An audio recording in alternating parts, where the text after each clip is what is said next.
तो बच्चों डर ये है सबसे बड़ा, और जो होना भी चाहिए, कि पेपर 60 मिनट में है, क्या मैं इसको टाइम से कर पाऊंगा? यह सबसे बड़ा डर। अगर किसी बात से आपको डर लगना चाहिए तो वो इस बात से लगना चाहिए, क्या मैं पेपर 60 मिनट में कर पाऊंगा? इस बात से जरूर डरो। और बच्चों आप जिस भी क्रम में पेपर करते हो, आप मेरे कहने से अपना एक क्रम बना लेना। क्योंकि बच्चे लोग ये सोचते हैं, सबकी एक कॉमन सोच होती है, यार हिंदी और जीएस में कितना सा टाइम लगे, पहले इन नहीं करके देख लूं। तो जो इनको कर गया वो पेपर में लुढ़केगा, उसका टाइम पूरा नहीं पढ़ना। इसका लॉजिक बता देता हूं।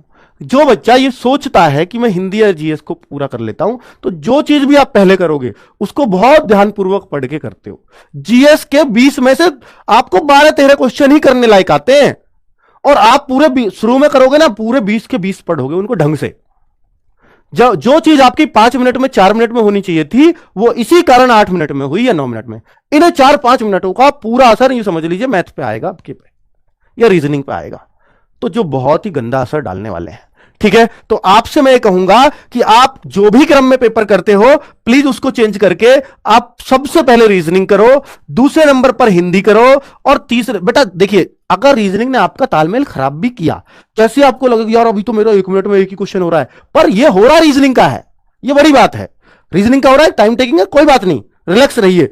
1 मिनट से फिर भी पहले करने की कोशिश करिए, पर 1 मिनट में भी एक हो रहा है। एक तो बच्चा कर रहा है हिंदी और वो खुश हो रहा है, यार मैंने 10 मिनट में 15 क्वेश्चन लुढ़का दिए। तो भाई तूने कुछ नहीं किया, तूने तो बहुत टाइम खा लिया, ये तो 20 से भी ज्यादा होने चाहिए थे।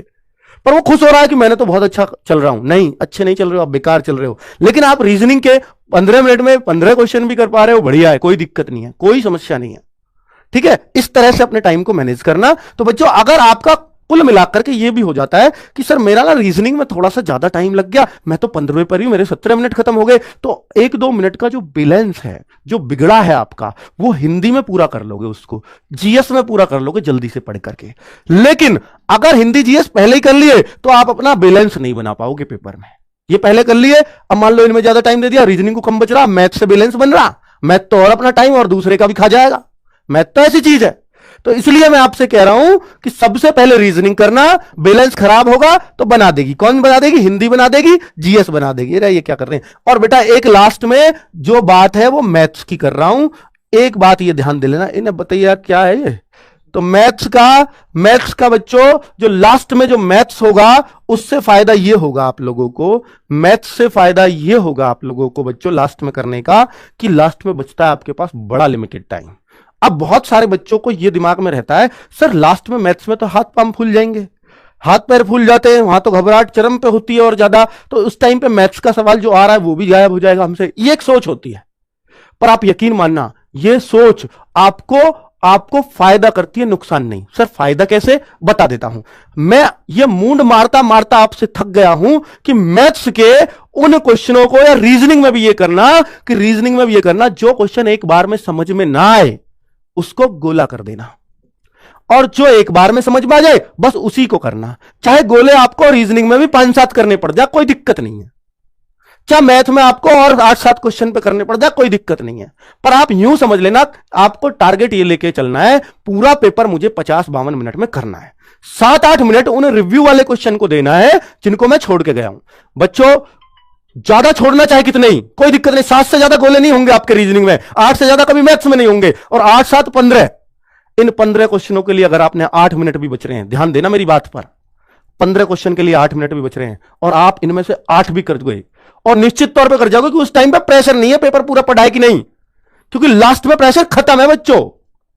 उन 8 मिनट में यह दिमाग में आएगा आपको कि यार पेपर तो हो ही गया है, अब इनमें से जो हो जाएगा मेरे लिए बोनस है। उनमें कॉन्फिडेंस चरम पे होता है। उन 8 मिनट को बचा लेना अपने रिव्यू क्वेश्चन के लिए, यह टारगेट लेकर के जाना, आप निश्चित तौर पर सफल हो जाओगे। उन 15 क्वेश्चन में से मैं निश्चित तौर पर कहता हूं, उन 8 मिनट में आप 8 क्वेश्चन कर जाओगे, और वो 15 हैं जो आप कर ही नहीं रहे थे। और 8-9 क्वेश्चन अगर आप उनको कर गए जो आपसे हो ही नहीं रहे थे, या टाइम ज्यादा लगता, आप उनमें से 8-9 कर गए, तो कौन रोकेगा आपका सिलेक्शन? बताइए, आप रुक ही नहीं सकता। तो बच्चों स्ट्रेटजी सही अपनानी पड़ती है बस। तो आप ये मान लीजिए कि आपको, देखो यार मैथ्स अगर कम आता है तो मैं आपसे बोल रहा हूं, जो हमने गागर में सागर में आपको प्रैक्टिस वो भी तो दिया है ना, क्वेश्चंस भी तो दिया है, पीडीएफ भी तो दिया है, इनको ही आप कितनी बार कर लो, इन्हीं क्वेश्चन को 2-2, 3-3 बार कर लो। अच्छे से कर लो, प्रैक्टिस कर लो लगातार, क्योंकि हर टाइप का क्वेश्चन है इनमें, कैसा भी आएगा आपका मैथ्स हो जाएगा। इस बार यह भी पक्का है कि 1 घंटे का पेपर हुआ है ना, वैकेंसी ज्यादा है ना, वैकेंसी के हिसाब से पेपर का लेवल बढ़ता है एसएससी का, ये याद रखना। वैकेंसी ज्यादा, पेपर का लेवल आसान, वैकेंसीज कम, पेपर का लेवल हाई। 2019 में वैकेंसी ज्यादा थी, पेपर आसान, नेगेटिव भी नहीं थी 2019 में, पेपर फिर भी आसान। और 2021 में क्या हुआ, नेगेटिव भी डाल दी और पेपर भी मुश्किल, क्योंकि वैकेंसीज बहुत कम थी। इस बार पिछली बार से तो दुगनी है, फॉर्म भी कम है पिछली बार से, तो पेपर मुश्किल बनने का चांस है। और तीसरा सबसे बड़ा काम कर दिया इन्होंने, टाइम कम, तो पेपर मुश्किल बनने का चांस तो कहीं से भी किसी भी हद तक नहीं बनता। ठीक है बच्चों, इस बात को जरूर नोट कर लेना। और अगर जब पेपर मुश्किल नहीं है तो इसका मतलब मैथ्स मुश्किल नहीं है, क्योंकि देखो इनकी जीएस हमेशा मुश्किल रहेगी, इसमें कोई शक नहीं है। अगर आपका बहुत आसान इन्होंने करी तो ये आपसे ज्यादा से ज्यादा जीएस में कितने करवा देगा, अगर इसने बहुत आसान करी तो ये आपके 14 क्वेश्चन करवा देगा अगर आसान रही। और अगर बेटा ये अपनी सी पाया तो आपको 10 क्वेश्चन पे ही रोक देगा, 9-10 क्वेश्चन। तो जीएस तो इतने के बीच घूमनी है। तो सारा फर्क पड़ता है पेपर मुश्किल आसान का, वो मैथ्स से पड़ता है। रीजनिंग ये कभी मुश्किल कर ही नहीं सकते, ना इन्होंने आज तक किया, ना इनके पास वो है तरीका मुश्किल करने का रीजनिंग को। ये बात नोट कर लेना, चाहे सीजीएल हो इनका, सीएचएसएल हो, सीपीओ हो, एमटीएस हो, एसएससी जीडी हो, रीजनिंग एक ही लेवल रहता है, कुछ फर्क नहीं पड़ता। बस हाँ सीजीएल में एक आध सीरीज मुश्किल पूछ लेते हैं आपसे, एक आध लॉजिक मुश्किल कर लेंगे, और इनके बस की मुश्किल करना कुछ भी नहीं है रीजनिंग में।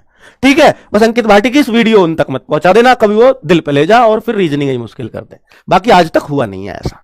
ठीक है, और हिंदी इसलिए मुश्किल नहीं होगी क्योंकि साफ साफ ये बात कह रखी है, क्या हिंदी के लिए यह बात इन्होंने साफ साफ कह रखी है कि सामान्य बोलचाल की भाषा से क्वेश्चन बनाने, सामान्य बोलचाल की भाषा से क्वेश्चन बनेंगे, यानी जो पर्यायवाची भी होंगे तो वो चीजें होंगी जिनको हम रोज बोल रहे हैं। पृथ्वी बोल रहे हैं हम रोज, ठीक है, तो भगवान बोल रहे हैं हम रोज, तो इस तरह की चीजों के ही पर्यायवाची शब्द पूछे जा सकते हैं, ऊट पटांग वर्ड नहीं आएगा। ठीक है, जो कॉमन पर्यायवाची है वही ये पूछते हैं। विलोम शब्द भी हो उनमें से ही होते हैं। मुहावरे वो होते हैं जो हम यूज करते हैं या जो हम हर जगह पढ़ते हैं।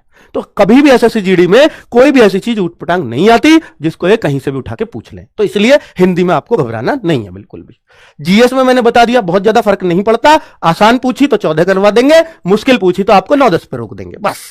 मैथ्स ही एक ऐसी चीज है जिसमें ये मुश्किल करते हैं तो बच्चे को लिटा देते हैं, बिछा देते हैं, और बच्चे अगर ये आसान देते हैं तो सब बच्चे बढ़िया करके आते हैं। इस बार जो आसार है इस टाइम को देखते हुए वो मैथ्स आसान आने के हैं, क्योंकि जब आपका 60 मिनट देते हैं सीएचएसएल में, 60 मिनट देते हैं सीजीएल में, जब 60 मिनट का इनमें देते हैं और सीजीएल सीएचएसएल इन पे मैथ्स में तो क्वेश्चन भी अच्छे खासे हैं, तो बच्चों वहां ये मैथ्स मुश्किल नहीं करते, तो ये जीडी में कैसे कर सकते हैं जहां तो वैकेंसी बहुत ज्यादा है। ठीक है, तो इसलिए बिल्कुल निश्चिंत रहे कि आपका मैथ्स मुश्किल आएगा, तो ये मैं आपको भरोसा दे रहा हूं। बाकी ये वीडियो आपका जरूर